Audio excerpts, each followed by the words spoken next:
নমস্কার। যুক্তি তর্ক সঙ্গে অর্কই আপনাদের স্বাগত। আপনাদের সঙ্গে আমি অর্কপ্রভ সরকার। যারা ইডি এবং সিবিআই কভার করেন, যে সমস্ত সাংবাদিকরা, তাদের সঙ্গে কয়েকদিন ধরে কথা বলছিলাম। তারা বললেন, দাদা দেখুন, একটা বড় উইকেট যে কোনো মুহূর্তে পড়বে। আমি বললাম, বড় উইকেট মানে কি বলতে চাইছো তোমরা? বললো, ওই যে পার্থ বালুর মতো ওই রকম একটা উইকেট পড়ার সম্ভাবনা ক্রমশ তীব্র হচ্ছে। তারা কতগুলো কারণ ব্যাখ্যা করলেন। তারপরে আমি নিজের মতো করে অনুসন্ধান করলাম। তার থেকে যে নির্যাসটা বেরিয়ে আসছে, তাতে মনে হচ্ছে যে পুরো নিয়োগ দুর্নীতি এবার ইডি কিন্তু ছেড়ে কথা বলবে না। দেখুন, সল্টলেকের অয়নশীলের অফিসে তল্লাশি করতে গিয়ে প্রাথমিক নিয়োগ দুর্নীতির তদন্তে ইডি কিন্তু পুরো নিয়োগ দুর্নীতির হদিশ পায়। তারপর সিবিআই তদন্তের নির্দেশ হয়। আর্থিক দুর্নীতি যেহেতু আছে, মানি লন্ডারিং এর অভিযোগ যেহেতু আছে, তা ইডি সেই তদন্তে যুক্ত হয়। 2024 সালের 12ই জানুয়ারি রাজ্যের দমকল মন্ত্রী, বিধাননগরের দাপুটে বিধায়ক সুজিত বসুর বাড়িতে ইডি টানা তল্লাশি করে। এককালে তারা আত্মসহায়ক, এখন সাউথ দমদম মিউনিসিপ্যালিটির ভাইস চেয়ারম্যান সুজিত বাবুর কার্যত ডান হাত। নিতাই দত্তের বাড়িতেও তল্লাশি হয়, প্রচুর ডকুমেন্ট সিজ করা হয়। তারপর কেটে গেছে 1.5 বছরেরও বেশি সময়। ইডি শীত কমে চলে গিয়েছিল। আবার নির্বাচন আসতে ইডির তৎপরতা বেড়েছে। দেখুন, এই কেন্দ্রীয় এজেন্সি, আমি যতই বলি এটা একটা স্বায়ত্তশাসিত সংস্থা, কিন্তু এগুলো কেন্দ্রীয় সরকারের নিয়ন্ত্রণেই চলে। কেন্দ্রীয় সরকারের যারা শীর্ষ নেতৃত্ব, তাদের নির্দেশেই কোন তদন্ত গতিপ্রাপ্ত হবে, কোন তদন্ত ধামাচাপা পড়বে, এটা নির্দিষ্ট হয়। ঠিক যেমন আমাদের সিআইডি, তেমনি কেন্দ্রীয় সরকারের ইডি বা সিবিআই। ইডি অর্থ মন্ত্রকের নিয়ন্ত্রণাধীন হলেও আসলে ইডি চালনা করা হয় অমিত শাহের মন্ত্রক থেকে, আনঅফিসিয়াল। এখন কেন বড় উইকেট পড়ার সম্ভাবনা? দেখুন, পুরো নিয়োগ দুর্নীতির তদন্তে রাজ্যের মন্ত্রী সুজিত বসুর বাড়িতে ইডি আবার তল্লাশি চালিয়েছিল। তার ছেলে রেস্টুরেন্টে তল্লাশি চালায়, নিতাই দত্তের গুদামে তল্লাশি চালায়। বিভিন্ন সূত্রে দাবি করা হয়েছে প্রচুর নথিপত্র তারা জোগাড় করেছিল এবং 45 লক্ষ টাকার নগদ তারা বাজেয়াপ্ত করেছিল। তারপর বেশ কয়েকদিন কেটে গেছে, কিন্তু কয়েকদিন হলো ইডির তৎপরতা কিন্তু খুব বৃদ্ধি পেয়েছে। কোথায় কোথায় ইডি যাচ্ছে দেখুন। বেলেগাড়া সিআইটি মোড় অঞ্চলে একজন প্রতিষ্ঠিত রিয়েল এস্টেট ডেভেলপার আছেন, তিনি হোটেল ব্যবসার সঙ্গেও যুক্ত। তার বাড়িতে ইডি হানা দিয়েছিল। ভদ্রলোকের নাম রণজিৎ চৌধুরী। তার এক দাদাও আছেন, তিনি কাপড়ের ব্যবসা করেন। বেলেঘাটার আদি বাসিন্দা, পুরনো কংগ্রেসী। তাদের পরিবারের এক সদস্য শচীন চৌধুরী কেন্দ্রে মন্ত্রী ছিলেন। হুগলিতে এদের আদি বাড়ি, পুজো হয়। এখন হঠাৎ করে রণজিৎ চৌধুরীর বাড়িতে ইডি হানা দিল কেন? রণজিৎ চৌধুরী সুজিত বসুর প্রায় 40 বছরের পুরনো বন্ধু। সেটা রণজিৎ বাবু ঘনিষ্ঠ মহলেও বলেন যে সুজিত আমার খুব ঘনিষ্ঠ বন্ধু। তা রণজিৎ বাবু, আমি 3-4 বছর আগেও জানতাম, কলকাতায় 100টার উপর স্ট্যান্ডঅ্যালোন বিল্ডিং করেছেন। উনি কিন্তু বড় কমপ্লেক্স করেন না, 4 স্টোরি 5 স্টোরি স্ট্যান্ডঅ্যালোন বিল্ডিং সারা কলকাতা জুড়ে আছে, এবং তার 2টো হোটেল আছে, ট্রাভেলের ব্যবসা আছে, আরো নানাবিধ ব্যবসা আছে। বাড়িতে জগন্নাথ দেবের প্রতিষ্ঠা আছে। তো হঠাৎ করে রণজিৎ চৌধুরীর বাড়িতে ইডি গেল কেন? সুজিত বসুর ঘনিষ্ঠ বন্ধু এই রণজিৎ চৌধুরী, তার বাড়িতে ইডির হানা দেওয়া আমি কাকতলীয় বলে মানতে রাজি নই। যদিও রণজিৎ চৌধুরী এলাকায় রঞ্জু দা হিসাবে পরিচিত, একসময় সিপিআইএম এর সঙ্গে যুক্ত ছিলেন, বেলেগাড়া মানিকতলা জোনাল কমিটি যারা ছিলেন তাদের সঙ্গে রণজিৎ বাবুর ঘনিষ্ঠ সম্পর্ক ছিল, প্রয়াত মানব মুখার্জির ঘনিষ্ঠ ছিলেন, তুহিন বেরার ঘনিষ্ঠ ছিলেন। তো উনি এই ব্যবসাটা করছেন ৯-এর দশকের প্রায় শুরু থেকেই। উনি কিন্তু তৃণমূল জমানায় বড় ব্যবসায়ী হননি, ২ দশক বাম জমানাতে ব্যবসা করেছেন। তারপরে তৃণমূল ক্ষমতায় আসায়, সুজিত বাবু মন্ত্রী হওয়ায় অনেকে বলেন তার ব্যবসা ফুলে ফেঁপে উঠেছে। তাহলে রণজিৎ বাবুর বাড়িতে ইডির অভিযান কাকতলীয় নয়, এটা ওই পুরনিয়োগ দুর্নীতি সংক্রান্ত, এটাই দাবি করছেন যারা খবরাখবর রাখেন। ২, লেকটাউনের র্যাডিয়েন্ট এন্টারপ্রাইজ, ঢনঢনিয়া ব্রাদার্স, যাদের তালাতলাতেও অফিস আছে, ইডির অভিযান। ইডি সূত্র দাবি করছে 10 কেজি সোনার গয়না, সোনার বার, যার বাজার মূল্য 10 কোটি টাকার বেশি, তালাতলা থেকে নগদ 1 কোটি 10 লক্ষ টাকা উদ্ধার হয়েছে। এই যে সোনার গয়না এবং সোনার বার, তার কোনো প্রপার ইনভয়েস নাকি দেখাতে পারেননি ওই ব্যবসায়ী পরিবারের সদস্যরা। ওই যে 1 কোটি 10 লক্ষ টাকার নগদ উদ্ধার হয়েছে, সেই টাকার উৎস তারা জানাতে পারেননি। এরাও কিন্তু ওই প্রভাবশালী মন্ত্রীর ঘনিষ্ঠ, লেকটাউনে বিলাসবহুল ফ্ল্যাটে তারা থাকে। এখন প্রশ্ন হলো যে হঠাৎ তাদের অফিসে, বাড়িতে ইডির অভিযান কেন? দেখুন, প্রভাবশালীরা যাদের নাম এই বিভিন্ন দুর্নীতিতে উঠেছে, তারা দুর্নীতির টাকা কিভাবে ব্যবহার করেন? তারা কি নিজের বাড়িতে নগদ জমা রাখেন? না, রাখেন না। তারা ঘনিষ্ঠ ব্যবসায়ী বা বন্ধুদের সেই টাকাটা দেন তাদের ব্যবসায় খাটাবার জন্য। যখন প্রয়োজন হয় প্রভাবশালীর, তখন তারা বলেন যে আমাকে এত টাকা দিতে হবে, তখন তারা দিয়ে দেন। ধরুন, যারা কনস্ট্রাকশনের ব্যবসা করেন বা যারা রিয়েল এস্টেট ডেভেলপের কাজ করেন, তাদের মজুরি বাবদ নগদ টাকা মেটাতে হয়, প্রতিদিন মেটাতে হয়। যারা কনস্ট্রাকশনের কাজ করেন, যারা রিয়েল এস্টেট ডেভেলপার হিসাবে পরিচিত, সেই নগদ টাকার সংস্থানটা এই প্রভাবশালীদের কাছ থেকে যে নগদ টাকা পান, সেই টাকা দিয়েই নাকি মেটানো হয়। এটা জনশ্রুতি রয়েছে, সত্য মিথ্যা জানি না। কিন্তু প্রশ্ন হলো, ইডি সূত্র থেকে, সংবাদপত্র থেকে জানা যাচ্ছে যে পুরনিয়োগ দুর্নীতিতে কয়েকশো কোটি টাকার অবৈধ লেনদেন হয়েছে। সেই টাকা প্রভাবশালীদের ঘনিষ্ঠ ব্যবসায়ীদের বিভিন্ন ব্যবসায় খাটছে, কিছু টাকা বিদেশে পাচার হয়েছে, ইত্যাদি ইত্যাদি। তাহলে বেলেঘাটার প্রতিষ্ঠিত ব্যবসায়ী রণজিৎ চৌধুরীর বাড়িতে ইডির হানা, 2, লেকটাউন নিবাসী র্যাডিয়েন্ট এন্টারপ্রাইজের কর্ণধার 2 ভাইয়ের বাড়িতে ইডির হানা, গয়না নগদ বাজেয়াপ্ত করা। এরা দুজনেই কিন্তু এই প্রভাবশালী মন্ত্রীর ঘনিষ্ঠ বৃত্তে আছেন। অনেকে বলছিলেন না যে ইডি কি ঘুমিয়ে পড়ল? দেখুন, মানি ট্রেলিংটা ধরা অত সহজ নয়, আর প্রভাবশালীরা খুব আঁটঘাট বেঁধেই কাজ করে।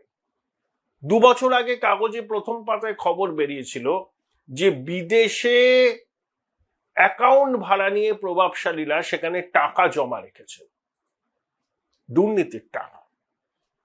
দুরাত্মার যেমন ছলের অভাব হয় না, এই দুর্নীতিবাজ প্রভাবশালীরাও জানে কিভাবে দুর্নীতির টাকাকে সরিয়ে রাখতে হয়, কিভাবে বিভিন্ন পদ্ধতিতে এই কালো টাকাগুলোকে সাদা করতে হয়।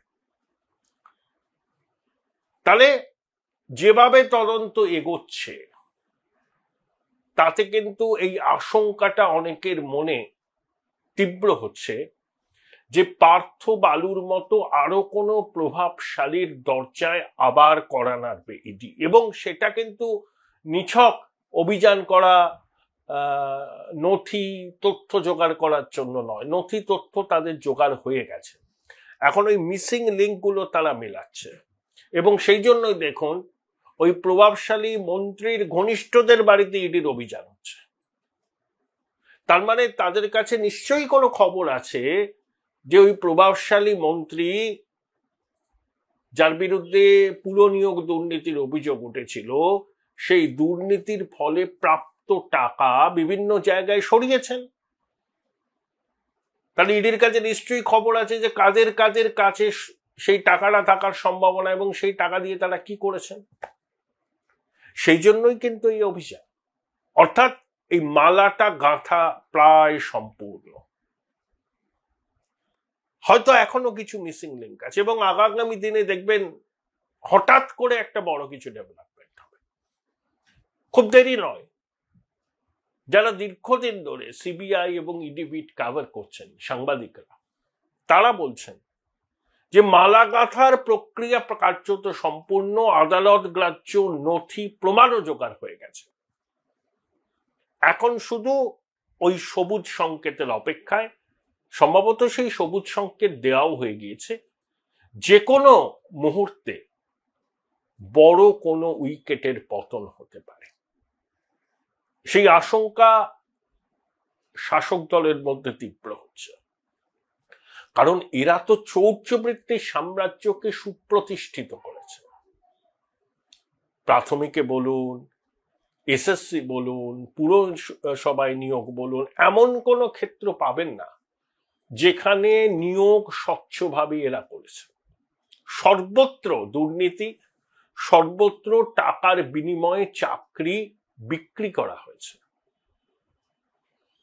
এবং এটা এতটা বড় দুর্নীতি, এই দুর্নীতিতে টাকার অঙ্ক সব মিলিয়ে যদি দেখেন আপনি, এসএসসি, প্রাথমিক, এই পুরসভার কয়েক হাজার কোটি টাকা। আমরা তখন শুধু হিমশৈলের চূড়োটুকু পেয়েছি, পুরোটা তো আমাদের জানতে হবে এবং জানা যাবে। আপনারা রেস্ট অ্যাসিওর থাকুন, কিংপিন ধরা পড়বেই। এবং কত টাকা ট্রানজাকশন হয়েছে এই চাকরি বিক্রি করে সেটাও জানা যাবে। এমন ভাবে টাকা পাচার হয়েছে, বাইরে হয়েছে, বিভিন্ন ব্যবসায় লাগানো হয়েছে এই দুর্নীতির টাকা, সেটা রাতারাতি ওইভাবে খুঁজে পাওয়া সম্ভব নয়। তার জন্য অনেক কাঠখড় পোয়াতে হয়, অনেক মিসিং লিঙ্ককে খুঁজতে হয়, ফিনান্সিয়াল অডিট করতে হয়, প্রয়োজনে নথিপত্রের ফরেন্সিক অডিট করতে হয়, করে একটা কনক্লুশনে আসে এবং আদালত গ্রাহ্য তথ্য এবং নথি পেশ করতে হয়। সেই প্রক্রিয়া প্রায় শেষ হওয়ার মুখে। আমরা কেউ ভেবেছিলাম যে বালু মল্লিক অ্যারেস্ট হবে? পার্থ চট্টোপাধ্যায় 22শে জুলাই 2022 অ্যারেস্ট হলেন। 21শে জুলাইয়ের সভায় তিনি দাপিয়ে বেরিয়েছিলেন, পরের দিনই তার বাড়িতে ইডির অভিযান হলো। মানিক অ্যারেস্ট হবে আমরা কেউ ভেবেছিলাম? হয়েছে তো অ্যারেস্ট। কেষ্ট তিহারের মাটিতে গড়াগড়ি খাবে আমরা কেউ ভেবেছিলাম? ভাবিনি, কিন্তু হয়েছে। এই পুরনিয়োগ দুর্নীতিতেও কিন্তু ইন্দ্রপতন হবে। Join Indian Institute of Hotel Management now. Right choice, right decision. তদন্তের গতি প্রকৃতি সেরকমই ইঙ্গিত দিচ্ছে। কবে হবে, কখন হবে, সেটা তো আমি ভবিষ্যৎবাণী করতে পারি না, আমার পক্ষে সম্ভব না। কিন্তু যারা ইডি এবং সিবিআই এর খবরাখবর রাখেন পেশাগত কারণে, তাদের সঙ্গে কথা বলে এইটুকু আমি বুঝতে পেরেছি, যে কোনো মুহূর্তে কোনো প্রভাবশালীর বাড়িতে অভিযান হতে পারে এবং সেই অভিযানে গ্রেপ্তারির সম্ভাবনা উড়িয়ে দিচ্ছে না তথ্যভিজ্ঞ মহল। এবং বিগত কয়েকদিনে পুরনিয়োগ দুর্নীতি সম্পর্কিত ইডির যে তদন্ত বা তাদের অভিযান, সেটা তারই ইঙ্গিত দিচ্ছে বলে অনেকে বলছে। এসআইআর এর আবহে রাজ্য প্রশাসন চাপে, শাসক দল চাপে। ছোটবাবু বিজেপির স্থানীয় নেতাদের গাছে বেঁধে রাখার পরামর্শ দিয়েছেন। এগুলো হচ্ছে হতাশার বহিঃপ্রকাশ, এগুলো হচ্ছে আত্মবিশ্বাস না থাকলে যা হয়। আরে এসআইআর হচ্ছে ওখলা, যে সরকার জন্ম থেকে মৃত্যু পর্যন্ত মানুষের পাশে আছে, তাদের আবার এসআইআর এর ভয় কি? তারা তো ড্যাং ড্যাং করে জিতবে। একটা বৈধ ভোটারের নাম যেন বাদ না যায়, এটা কি শুধু তৃণমূলের দাবি, এটা আমাদেরও দাবি। ভারতীয় নাগরিক যার ভোটদানের বয়স হয়েছে তার নাম যেন তালিকায় থাকে। কমিশনের কাজ ইনক্লুশন করা, এক্সক্লুশন নয়।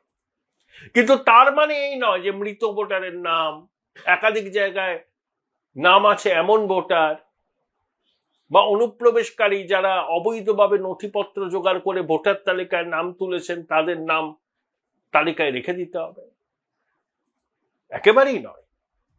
তালিকাটাকে ত্রুটিমুক্ত স্বচ্ছ করতে হবে। ভারতীয় নাগরিকরাই জনপ্রতিনিধি নির্বাচন করবে। যেমন অনুব্রত মণ্ডল, তাহলে বিলম্বিত বোধোদয় হয়েছে না কি হয়েছে, কাজল শেখের দাপটে অতিষ্ঠ হয়ে বলছেন এসআইআর এর ভয় পাওয়ার কি আছে। এটাই তো বলছি, এসআইআর এর শাসক ভয় পাচ্ছে কেন। বাচাল হুমায়ুন কবির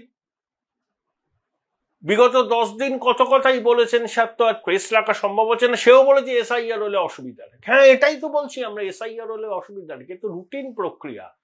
একটা সাংবিধানিক প্রতিষ্ঠান তার সাংবিধানিক দায়বদ্ধতা পালন করছে। রাজ্য প্রশাসনের উচিত নির্বাচন কমিশনকে সহায়তা করা। এত আতঙ্ক কেন শাসক দল? তারই টালমে কুচ কালা হয়। তাহলে যে আত্মবিশ্বাসের বহিঃপ্রকাশ হচ্ছে তৃণমূলের বিভিন্ন নেতার গলাতে, সেটা একেবারেই ফাঁপা। এর থেকে এরা প্রমাণিত হয়ে যায়। যারা 250টা আসন জিতবো বলে দাবি করে, বিজেপিকে 50-এর নিচে নামিয়ে রাখবো বলে হুঙ্কার দেয়, যারা বলে আমরা এত সামাজিক প্রকল্প করেছি, জন্ম থেকে মৃত্যু সরকার পাশে আছে, একটা রুটিন প্রক্রিয়ায় তাদের এত ভয় কেন? এত পায়ের তলা থেকে মাটি সরে যাওয়ার আশঙ্কা কেন?